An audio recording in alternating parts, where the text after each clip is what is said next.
Okay, how you doing? This is Drew from Enhauer. I just want to do a quick update on the Curve.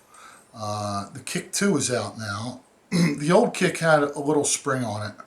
The new one has two buttons, which, when used with the Curve, if it's not set up right, can get stuck in this little hole here from the inside. So I had one person that had an issue. Also, because the Curve is threaded from the inside, these little pins can get stuck on there, and I just don't want people to ruin their kick. Also, I have a button now for the kick that for guys using RBAs and Jenny tanks or whatever. It looks a little silly, but it's I really like it because I can now set it down standing up without a stand or a holder or whatever. So it's easily changed out. The buttons I'll have available on the site. Relatively cheap. I'm not even sure how much yet. I should be picking them up tomorrow, but they'll be relatively cheap. I just want to show you how to change them out.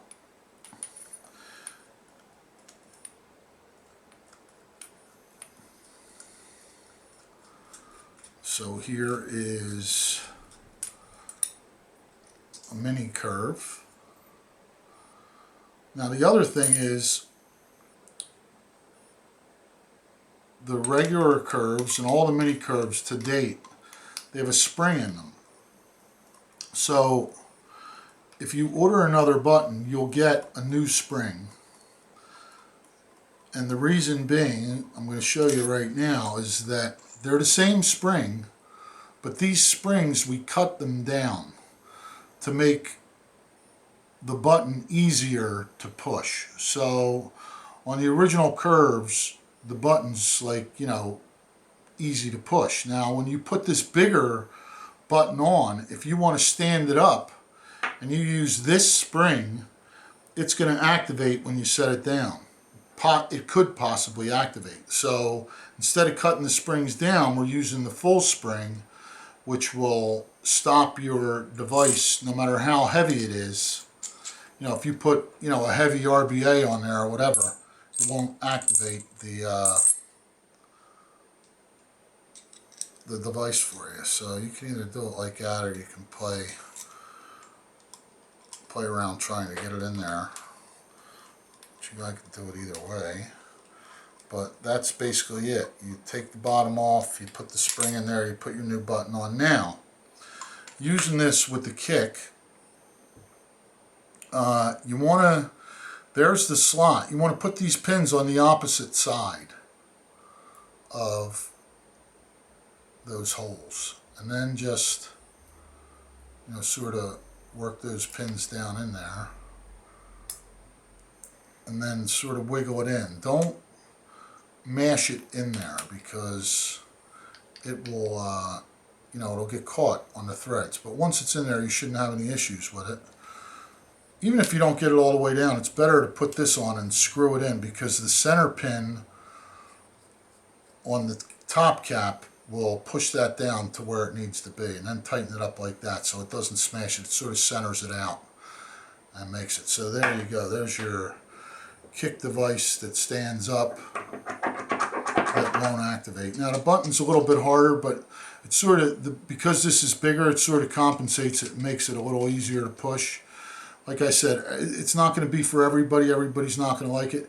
If you're, I use it without this with other atomizers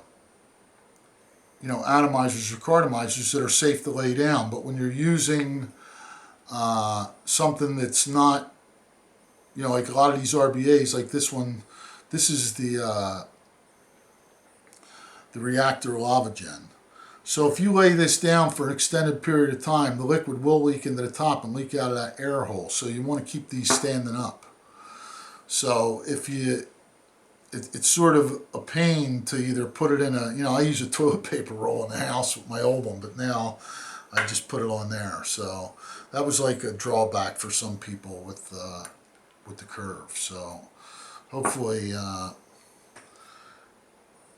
this will do it. The same thing with this, taking it out. You don't have to pry it out of there. You can wiggle it out, or you can just, shake it. Don't try and force it out. It's sort of like the ketchup kind of thing. You don't want to shoot the ketchup all over the room.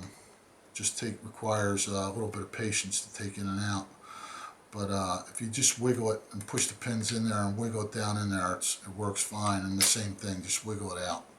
As the kick gets more and more used, it'll be easier to go in and out because these pins sort of loosen up a little bit. But overall, the performance of the Kick2, I'm impressed.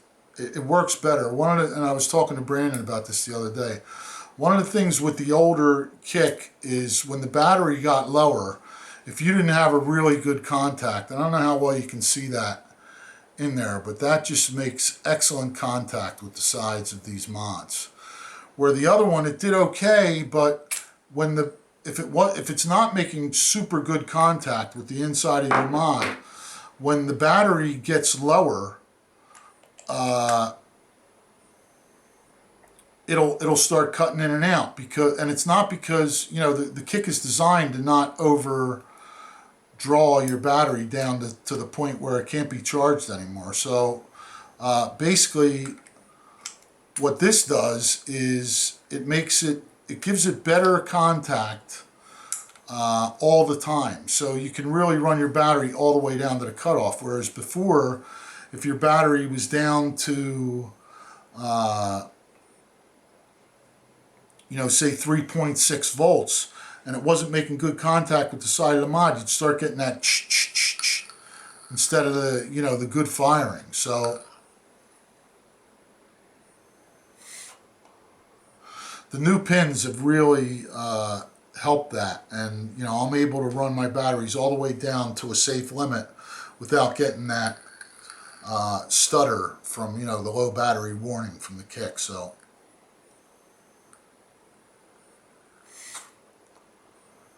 they work really good.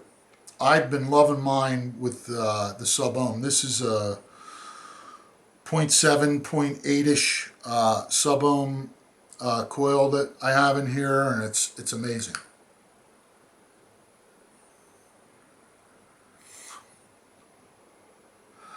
I mean, I had to seriously decrease my nicotine because it just it vaporizes the liquid so much better. And a lot of people are on the fence about them. I've been on the fence, quite honestly, with the RBAs for a long time because they can be a pain to build them. But I'm getting a little bit better at building them, and I'm making friends with people that build them really well. So that's pretty much where it is. But it's like a practice thing. You got to sort of get used to what